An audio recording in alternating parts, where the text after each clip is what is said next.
All right, guys, welcome to a very special episode of Left Side View with Rahul and Amitabh. This is our wrestling roundup episode, and I think let's just dive right into what happened. Let's start with the WWE, Amitabh. So let's start with how Monday Night Raw opened. It was the almighty Bobby Lashley and his manager MVP. They were going to celebrate their victory over Brock Lesnar at the Royal Rumble pay-per-view. And just as when that happened, Brock Lesnar came out. He he was in his ring attire. He was in the mood to fight, which is what we thought was going to happen.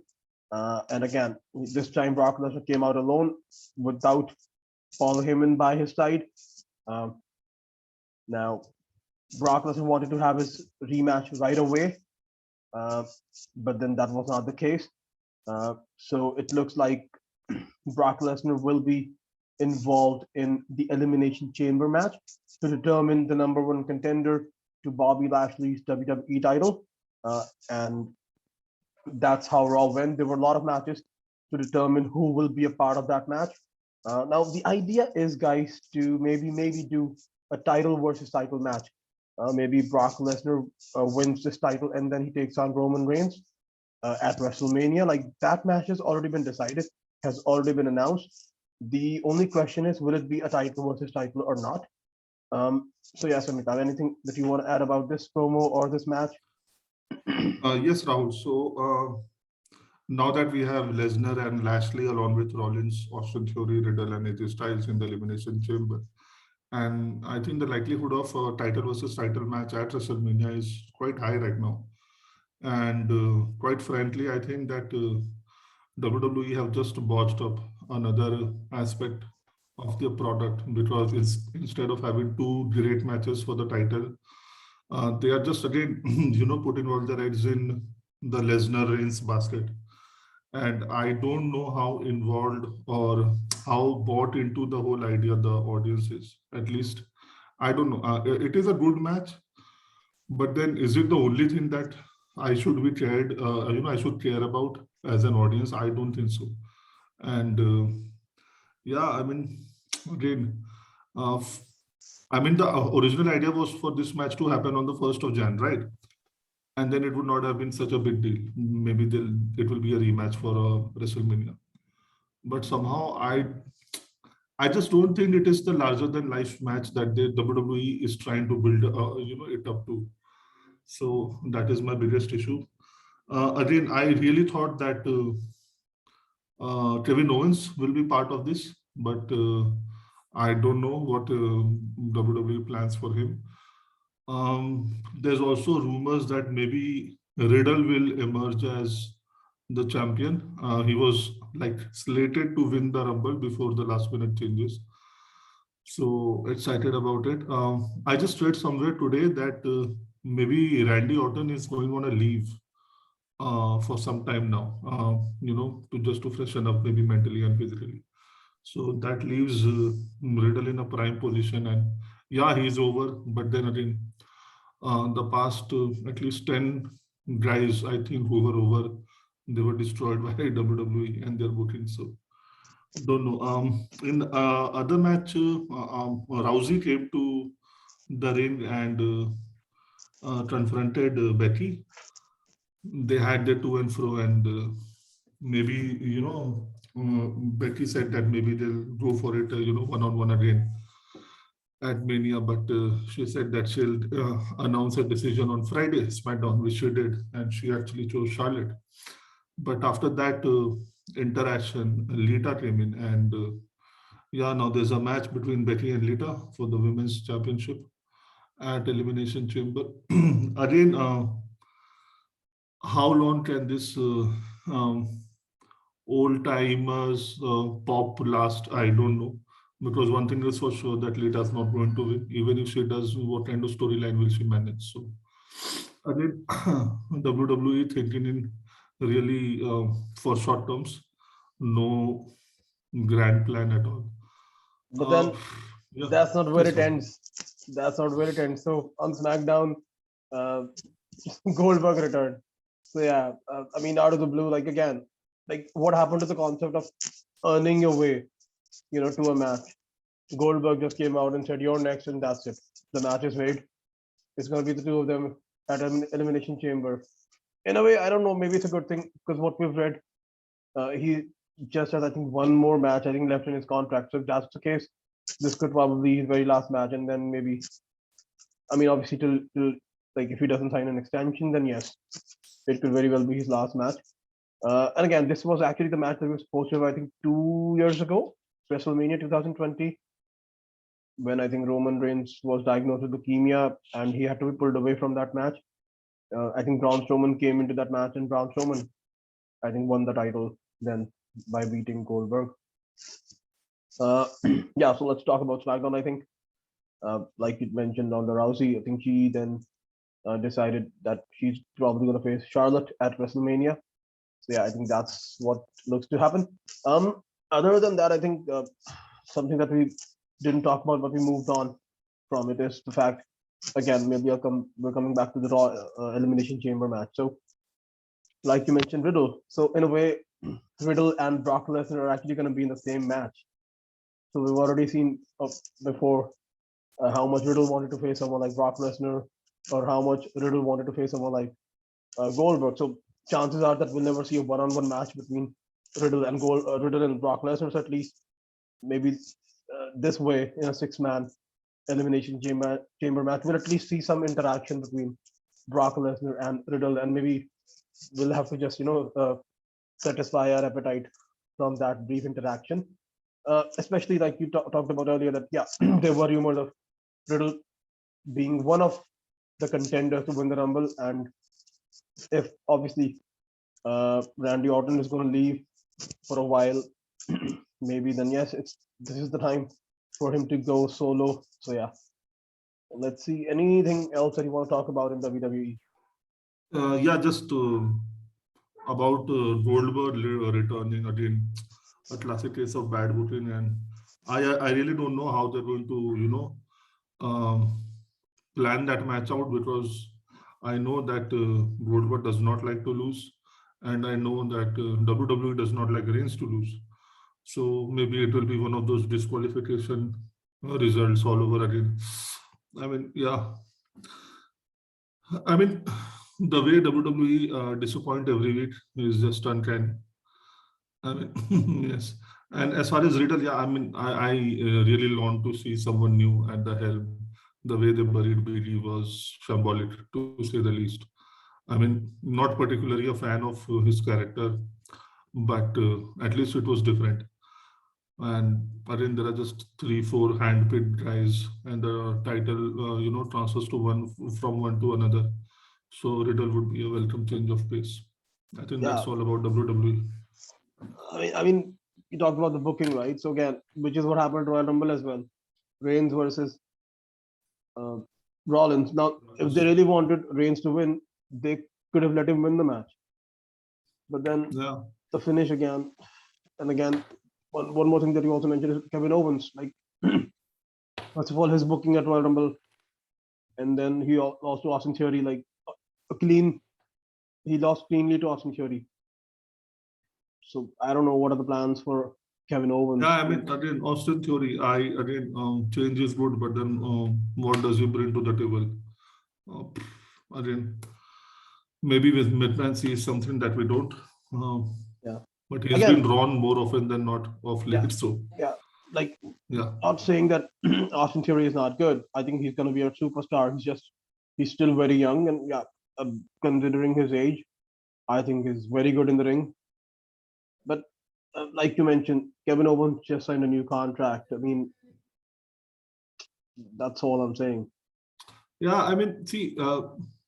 Again, I keep repeating myself. WWE, I mean, wrestling is so much about mic skills and the way you engage with the crowd, either negatively or positively. Again, I don't think the audience is invested in Austin Theory at all. And I mean, a classic example of this was Steven Blackman. He was so good in the ring, but the audience just did not seem to care. And again, in the same light, there was someone like Shamrock, who still was a babyface at time, or maybe a heel at times. Again, if I can draw a parallel, maybe Benoit. He was not the most charismatic of wrestlers, but at least he got the crowd over to his, on his side. Theory right now, yes, he's at greenhorn, and that is what I'm saying. Maybe it is, WWE is making him punch above his weight. His opportunities will come and they should come, but maybe this is not the right time. That's all I'm saying. Yeah. Yeah. I think we can move on. Yeah. To AEW. I think we can start with Bryan Danielson trying to get into John Moxley's head, giving him a proposal that they should join hands and they should rule AEW. They should have all the titles and be mentors to young wrestlers. I don't know about mentorship, but I think only two pairs of individuals have got all the titles. First was the Brothers of Destruction, and the second was two-man power trip, Triple H and Austin. I think they held. I mean, maybe they did not hold one, but they held most of the titles that were, active at that point of time. Do Moxley and Danielson have that kind of a power? I think so. I think so. But again, the story needs to be developed and taken care of for weeks before they reach to that place. But then ultimately, this shows that there will be a feud between them down the line, which I'm really excited about. So, yeah, Rahul, your views here? I think exactly like that's the thing, like former WWE guys that had this feud taken place in WWE, it would be like so shit. But then at least you would expect AEW to get it right, which is the reason why it's not like they're gonna have a match right away. They're first gonna maybe become partners, uh, maybe even win a championship, and then eventually there will be an eventual heel turn from one of the guys, and that's how they will do it. And obviously, I mean, if that's what long-term storytelling, long-term booking is, you can either have like there's no point in having this match in just 1 week or 2 weeks from now. That's if you have a long-term storytelling, that's where the money is.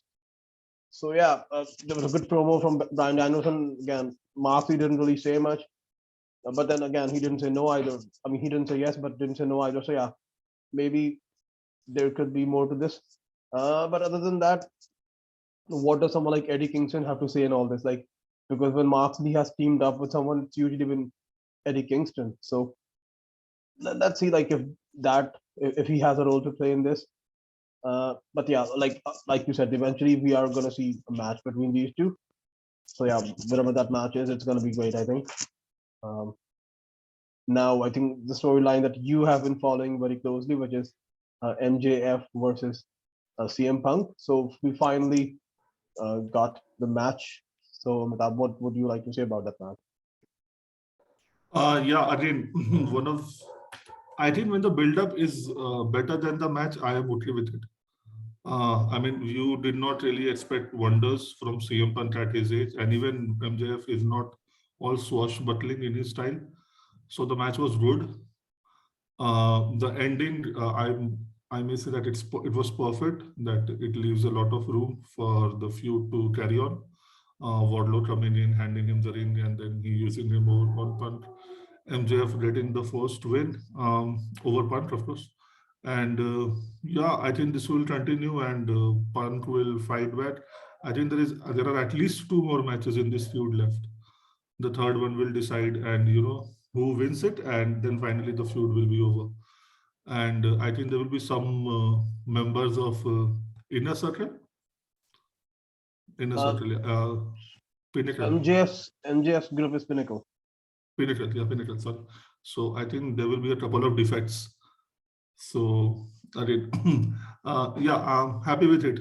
Again, a great step, a right step in a good direction. Happy with the match. Your I views mean, on? yeah, this was a match on AEW Dynamite. So yeah, on free television. So it makes sense to have a match like this on a pay per view at least. Maybe Revolution or maybe Double or Nothing. So yeah. Other than that, my only issue is that it went on for like too long in a way. But then again, I understand why that was. Like initially, MJF won. by cheating. He thought that he got away with it, but then he didn't. The referee saw what he did. Um, so yeah, the match had to be restarted. But in a way, it's a good thing as well. Someone like CM Punk, 43 years old, but still, like there were some questions if he could go this long in a ring. So he did. He could, yeah. But eventually, the booking, like we have to talk about, he lost his first match, and he lost his first match in his hometown, Chicago. So yeah, that's I think that's a bold booking. Yeah, and CM like if MJF was not a star already, I think he is now. To beat CM Punk in his hometown, Chicago, someone like MJF, yeah, I think it just raises his stock so much. Yes, Rahul. Again, I think yes, the match might be considered to be a little long, but again, they were trying to tell a story through the match, which made sense. And yes, Punk in the ring, whether he could go the distance, and I mean, he did well. Technically, he could have won, he should have won, but then Wardlow interrupted and stuff. So yeah, all in all, pretty happy, pretty satisfied with the outcome. Yes, the outcome and the performance. Um, the next thing we can talk about is Bastard Child Park against Alistair Black. What's his name here? Malachi. Brody Malachi King Black. and Malachi Black. Yeah, Yeah. So again, Malachi Black spewed the black venom, whatever that is, Black Mist on essentially. parts. Yeah, Yeah, on again, his Penta my Miedo. favorite. Yes, Penta, and yes, they got the win. Black and his partner, Brody King. Brody King, yes. And your views about the match, Rahul? I think it was a great match. Not too sure about the result. Like, I understand that these guys need to win, but at the same time, I think Park was in a way making his comeback. So I'm not sure, but yeah, it made sense. Yes, I mean maybe it's just because I like Park and Penta. That's why uh, it doesn't sit well with me. But then in terms of booking, yes, it makes sense. It also makes sense for these two guys, I guess, to go after the tag team championship. I think because we've got someone like uh, Jurassic Express who are the tag champs. They're gonna take on, I think, Gun Club. So yeah, uh, yes, because especially if Pinnacle are involved in the feud with MJF and Punk, then maybe it's the time for these guys to go after the tag team championship. But then that's the thing, like we've got so many contenders in the tag team division. Even though Ray Phoenix is injured, but then you've got Young Bucks, you've got FTR, and then there's always now Red Dragon, a Bobby Fish, and Kyle O'Reilly. So the contenders just don't end when it comes to the tag team division in AEW. Uh, yeah. Anything else that you want to talk about? Yeah, I mean, I don't know if they should be in the tag team frame because there are already too many tag teams AEW has, and most of them, especially someone like FTR, they are being underutilized grossly. So not sure about that, but definitely. How do you see the next phase of this feud going on, Rahul, between Black and Park? Uh, like eventually, I do expect right now Malachi Black to win. To be honest, and yeah, like that's how it's gonna end. Mm, because if we take into account that because of the mist, I think even Panta is going to miss a lot of miss a couple of weeks at least. So that leaves Tack alone, which means that it could lead to a two-on-one attack. You know, Malachi Black and Brody King versus Tack. So yeah, I mean it depends on how much they want to extend this feud. Yeah. Okay. Point taken. I think that's the major chunk of storylines from AEW as well. Anything from New Japan or any other promotion? Not really. Not really. Okay. I think with that we come to the end of our podcast, guys. Thank you so much for your time. See you next Sunday. Bye. All right, guys. Thank you.